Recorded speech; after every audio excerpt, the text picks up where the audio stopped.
O wonder, the wonders are six. The hornbill complains without being sick. The plant flourishes without nourishment. The water runs without being urged. The earth is fixed without pegs. The heavens hold themselves up without supports. In the firmament he has sown the chickpeas of heaven. These things fill me with wonder. Let us all pray to God. O God, who has caused me to pass the day, cause me to pass the night well. Enrico Cerulli. Welcome to this week's episode of Warfare, Advancement, and Revisionism. My name is Preston Floyd, and as always, I am your host. I'd like to thank everyone for listening and this week and all the weeks prior, and if this is your first episode, I hope you enjoy and will continue to listen as well. And I hope December is starting off good for everyone. And I hope everything runs smoothly up until the holidays. I know this is a very busy and stressful time for everyone, so I hope everything goes well for all of you. I don't have any specific feedback from last week's episode. I did have a couple of people, and I've seen it be talked about, the Graham Hancock show on Netflix.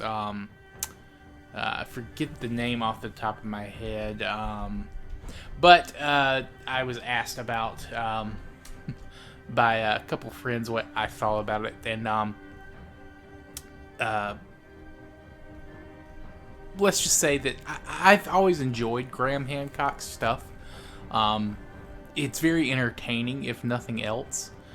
Ancient Apocalypse, that's the name of the show. It should not be taken.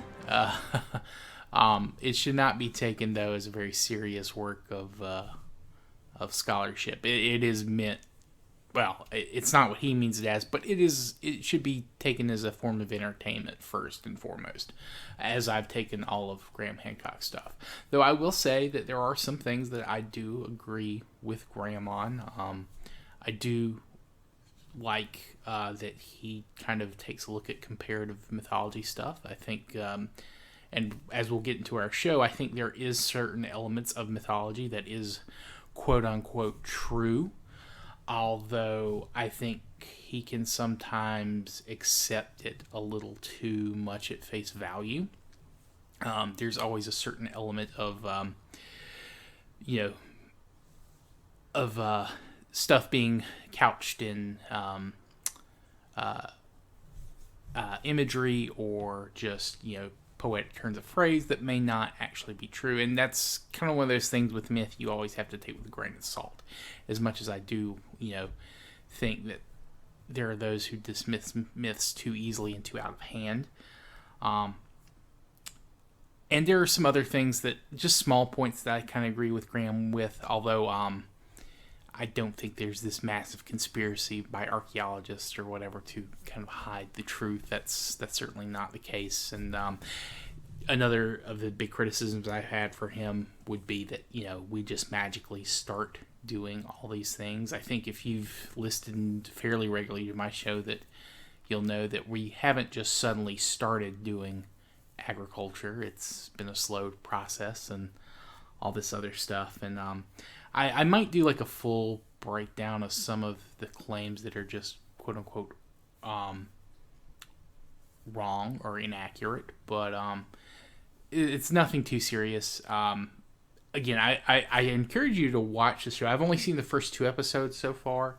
And spoiler alert, he has yet to produce a single piece of evidence that is actually proof of any kind of advanced ancient Ice Age civilization.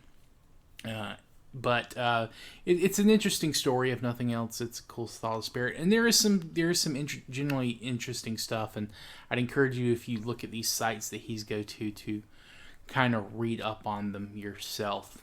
But yeah, it's not bad. It's just there are people who saying that this is dangerous. You shouldn't watch it because he's gonna fool all these people and all this other stuff.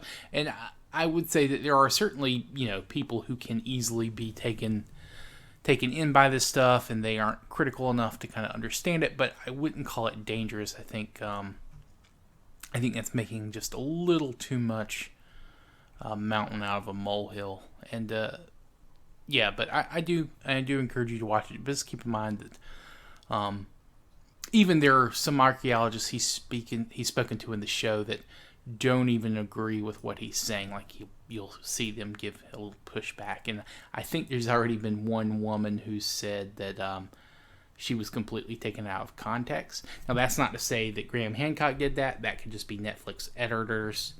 But just keep in mind and enjoy it for what it is. Kind of schlocky, new age hippie mumbo jumbo. This is essentially what this is to a certain extent.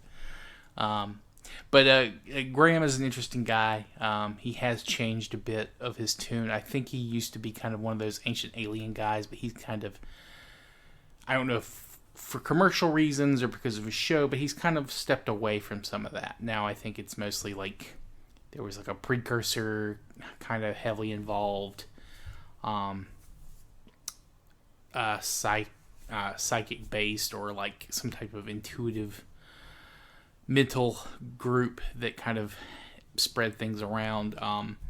It's very new agey, very new age religion, like from the 60s and 70s. So that's always fun to like watch, but just don't take it too seriously. There's another thing that Graham talks about that I kind of agree with him on, that there's very little mainstream work on like how psychedelics and like other mental stimulants maybe affected human development.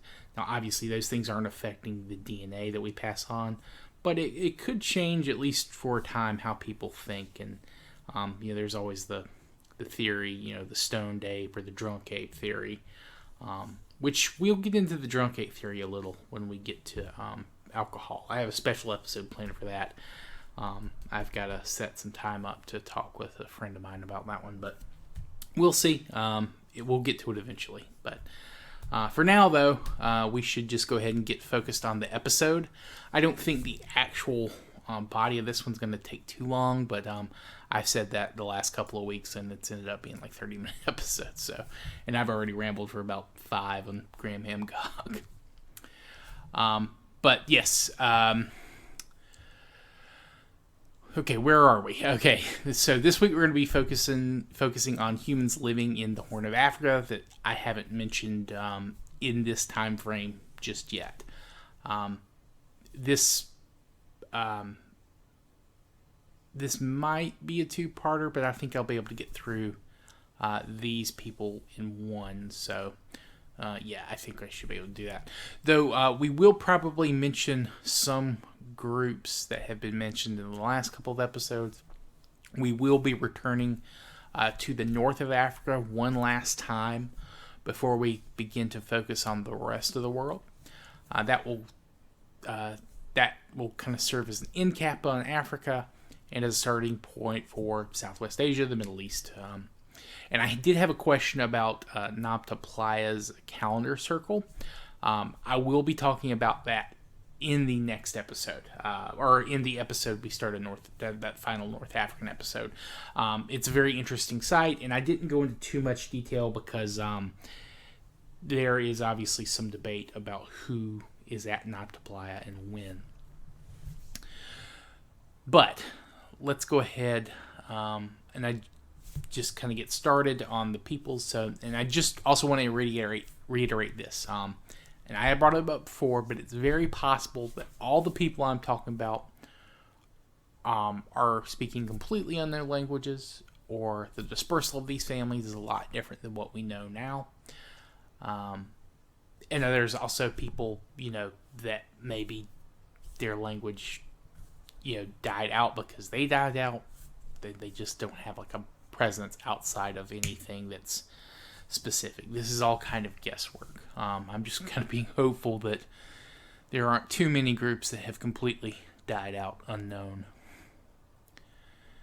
But to get to the meat of this episode, so in addition to the Khoi groups to the south and the Nilo-Saharan speakers in and around the north and west of the region, we have a number of groups that are speaking a branch of the Afroasiatic family.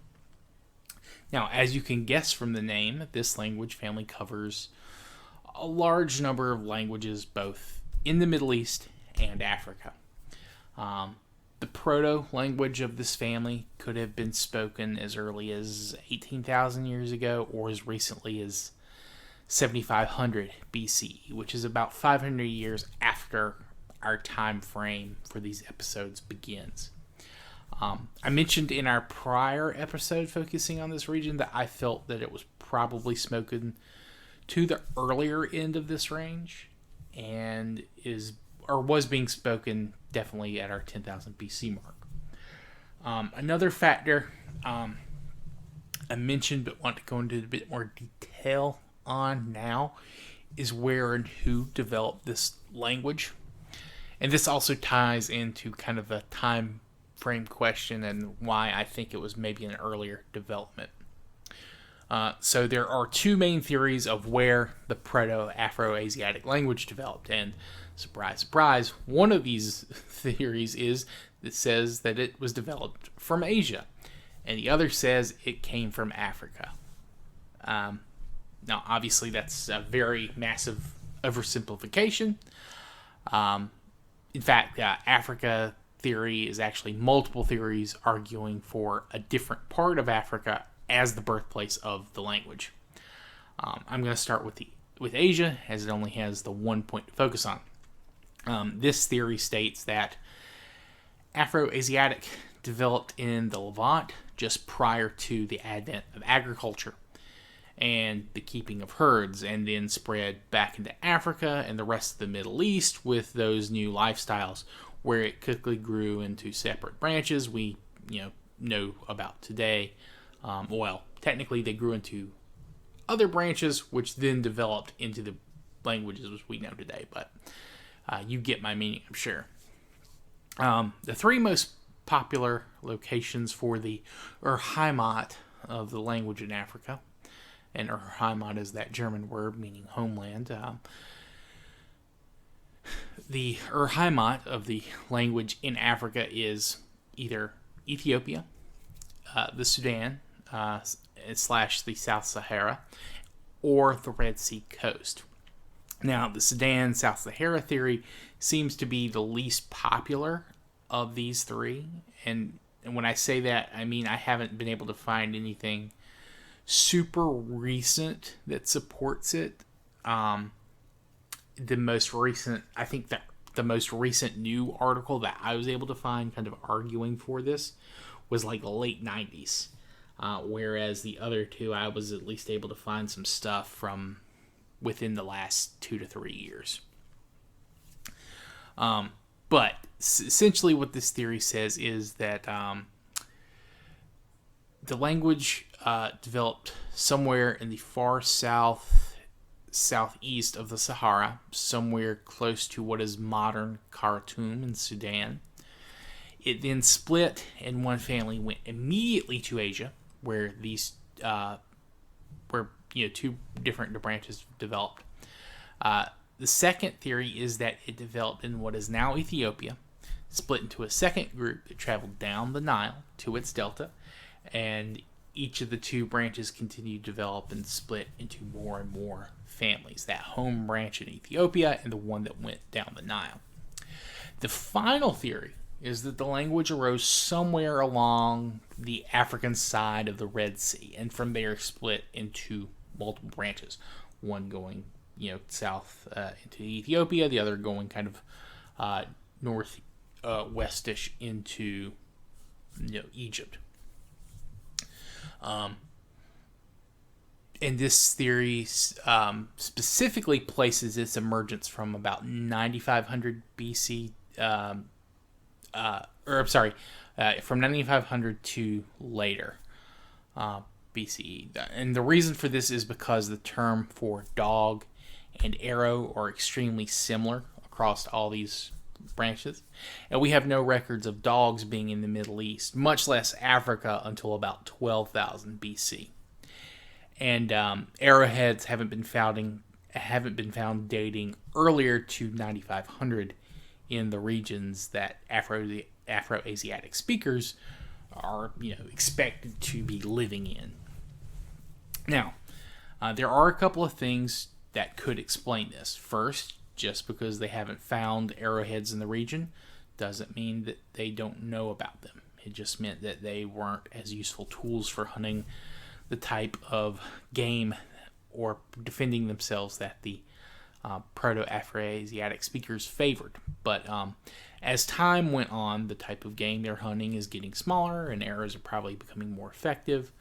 And we have plenty of evidence of neighboring groups using similar technology for long periods of time, even before this. Secondly, just because dog bones aren't found doesn't mean they aren't in the area or have been encountered. In fact, maybe they had like a wild version of dogs that got there earlier and they just hunted them all, or maybe it was a term for wolf or something similar.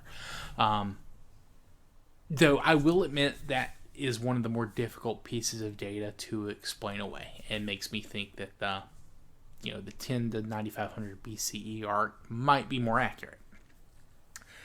Now, there have been efforts to tie the language spread to DNA results, particularly via Y chromosome tests, and I'm not going to get too in-depth on those because there are missing segments of populations that are still waiting to be tested. That said, they do provide some results that I think help some theories more than others, though I should say they don't show that any of these theories is out and out wrong.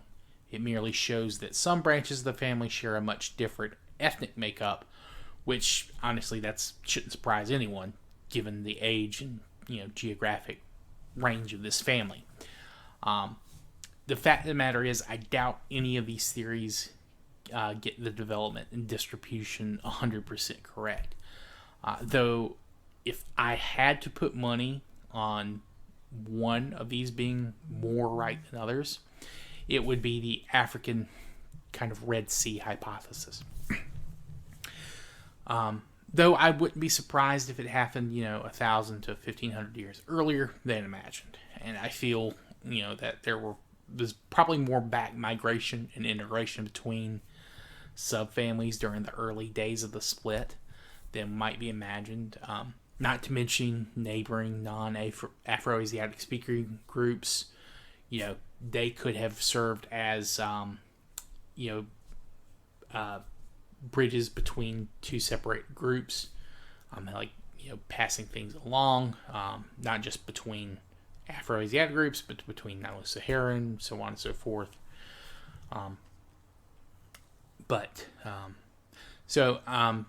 I'll be covering the peoples of this area and in the remaining parts of North Africa based on this theory being correct. And, within the next 10 years, this could all be thrown out the window. Of course, depending on how things break down with, archaeological results and all this other kind of things. Another factor to keep in mind is that some of these ethnic and tribal groups today speak different branches of this family, and that can make things harder to unravel. Specifically, I'll just jump ahead. There's this group known as the Beja.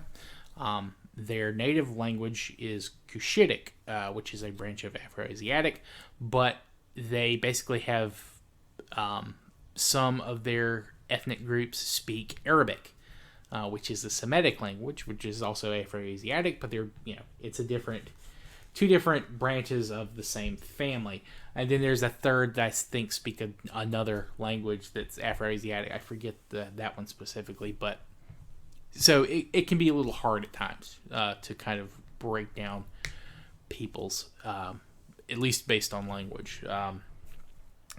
But at this time frame, I think there are 3 to 2.5 branches of speakers to discuss. The one we're not going to talk about in this episode is the kind of the Proto-Ancient Egyptian Semitic branch. We'll get more into them next time. The one we're going to dive into right now, the main study for this episode, is the Cushitic speakers.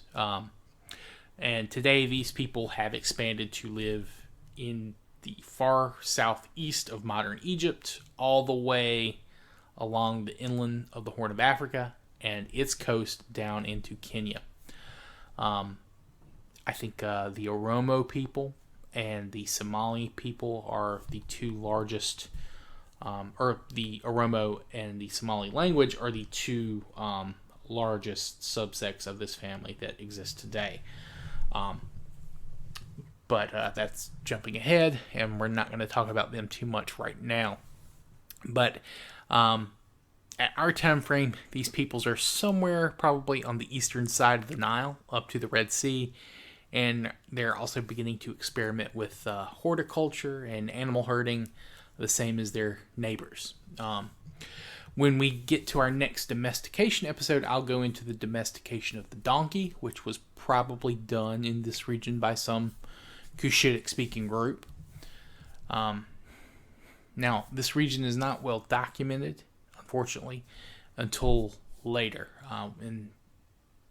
But we do have oral traditions from a lot of the local groups and records from people bordering this region or who are visiting this region as traders. These peoples will eventually develop into a more and more complex political units, and not just those groups that are sedentary. They will also develop confederations of nomadic pastoralists, or at least semi-nomadic pastoralists. So they don't have a very strong central state, but they do have a very strong bands of groups that join together for a number of reasons. And we will dive into these units as they developed, but these peoples will also be involved with their neighbors to the north in Egypt and Numidia, in addition to forming, or probably forming, their own polities that will interact with both of those and those in Arabia and the Far East. In India. But these specifically being the lands of Damat and Punt, which we will again dive into the future. And I should say that it's not 100% these peoples are Cushitic, but there's a good possibility. And if they are not fully Cushitic, they definitely incorporated some Cushitic speakers into their lands and government, at least to some extent or another. Now, these peoples obviously had their own religious traditions. Unfortunately, most of these are lost to time. Both Orthodox Christianity and Islam have spread among the peoples of this region for a very long time. But at least some of their indigenous religious traditions have lasted until today. The main one that I know about is where this quote at the start of our episode came from. It's from a song that was translated by an Italian who kind of shared it with the rest of the world. But it is known as Wakafana or Ebewak. Now, this isn't the easiest thing to find sources on, so takes this with a grain of salt. And no doubt this religion and its practices have changed over time. And, of course, what it is today has been influenced by Christianity and Islam, as well as other indigenous religions in the area and, outside of it. That's not unusual, though. Religions evolve over time, everywhere, especially if they're actively practiced. And there are at least sources that claim that there are other Cushitic groups or people who, again, live where the Cushitic speakers today live, that they also had a religion that was based on worship of the sun and the stars, the moon and the stars, although there are those that claim that this is actually just kind of a political religion that the elites practice that was implemented or adopted from those in Arabia or the Fertile Crescent.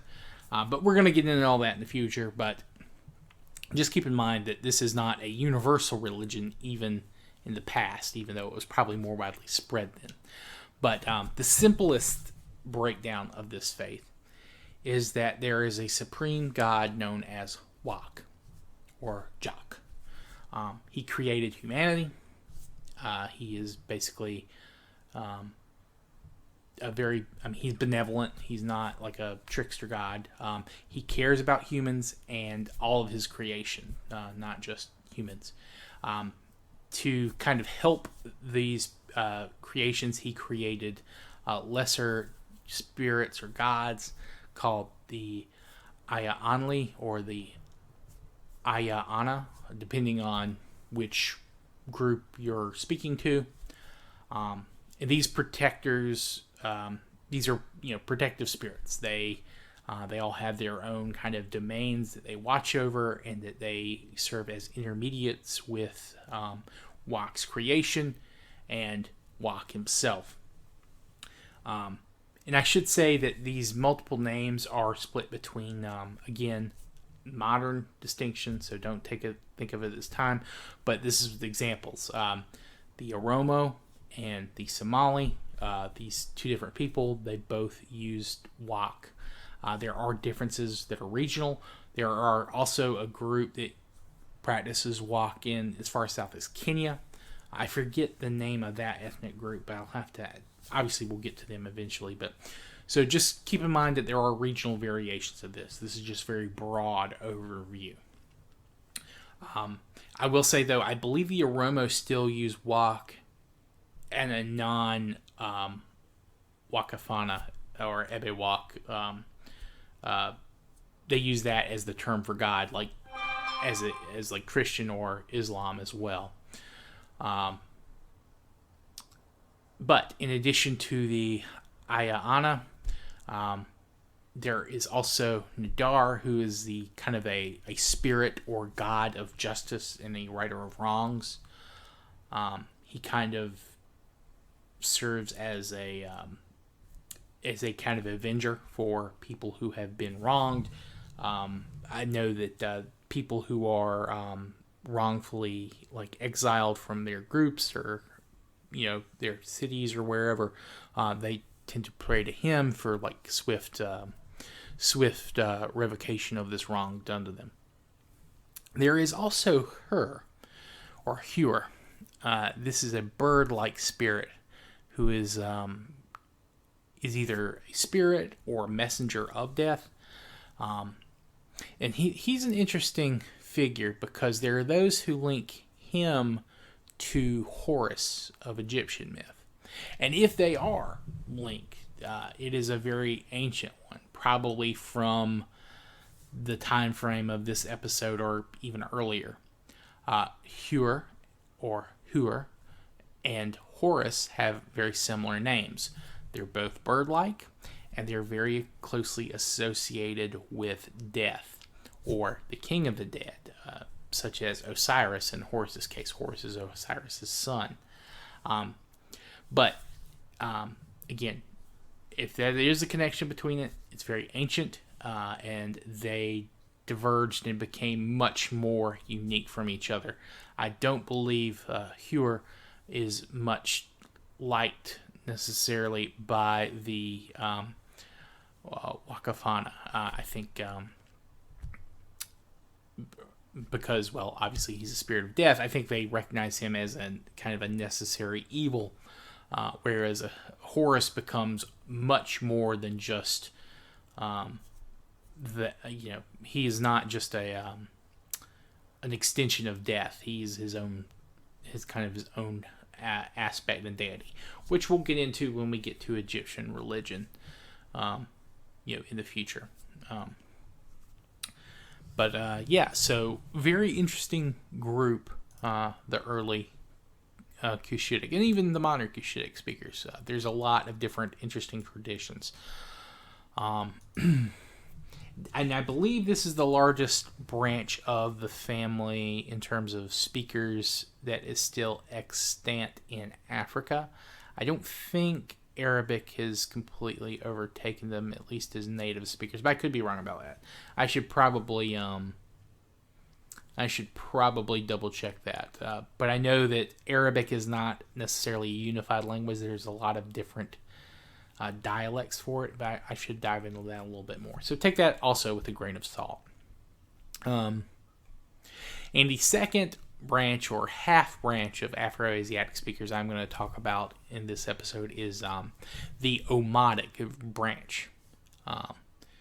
And that is Omotic.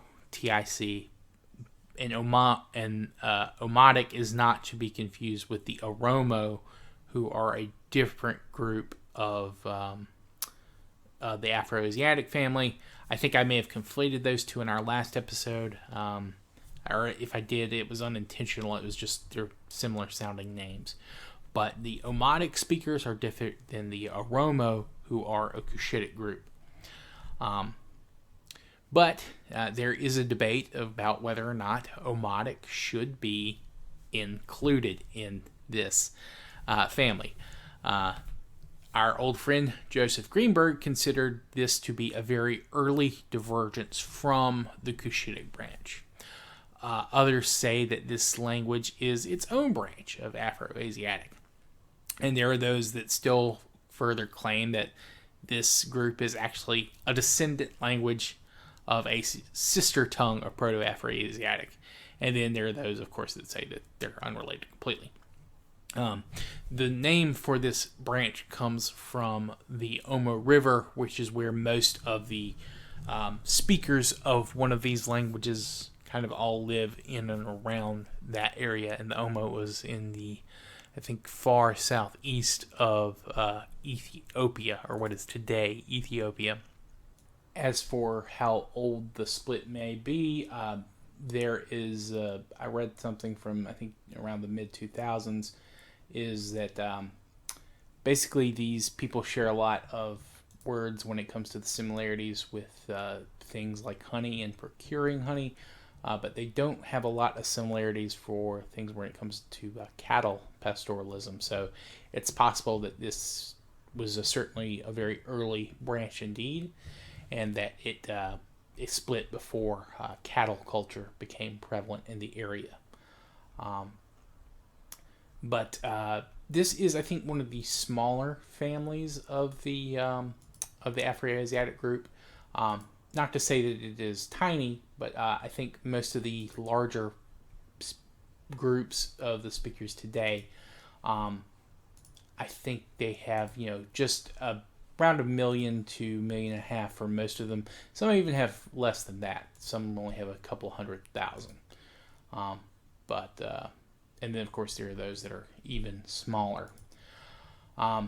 Couldn't get too much about these people. At least they're not, again, this area is not very well documented. And these people themselves are, unfortunately, very, very neglected, at least when it comes to studies. At least as far as I'm able to tell. I will try and, of course, look into these more, especially when we get into more documented time frames to kind of see what these people are doing. But it's a very interesting branch, a very small branch, but a very old branch nonetheless. And these people are they're probably intermediaries, at least at this stage. Again, might be some that due to their isolation from the rest of the Afroasiatic groups, and being in the Omo River valley or water system, it might have allowed them to interact a little bit more easily with groups along the Nile or Nilo-Saharan region, or possibly even Khoi groups that are still that far north. But again, unfortunately, there's not a whole lot I can really get into with these people at this point in time, as much as I would like to kind of give them a fair shake and kind of discussion. But unfortunately, there's just not enough sources that I could find, and even sources in another language are very hard to find. I would almost hazard to Google Translate some of them and just try to break down the very basics of what's being said, but I won't do that, at least for this time frame. As we get further into the future, and we can maybe more readily identify these people or their descendants, we'll get into that. But yeah, so that's kind of the main people I want to talk about for this region at this time frame. Next week we'll follow along the Nile River back to the north, and that episode will kind of serve as a transition between North Africa and Southwest Asia, because there is definitely interaction between some of these peoples at this time. And then we will, of course, move into Asia firmly for the next run, probably for the next month or so, probably a month and a half, 2 months. But I'd like to thank everyone for listening. I hope you've enjoyed. If you have any feedback or any questions, please do not hesitate to reach out. You can reach me at our email, which is waradraevpod@gmail.com, and you can also reach me via direct message on Twitter. And if there's an option to contact the creator on any of our distribution sites, that should forward to me. But if you have contacted me there and haven't heard from me, reach out at one of those other two primary sources. But I'd like to thank you all for listening. I hope you have a good evening, day, whatever. And yeah, take it easy. Goodbye.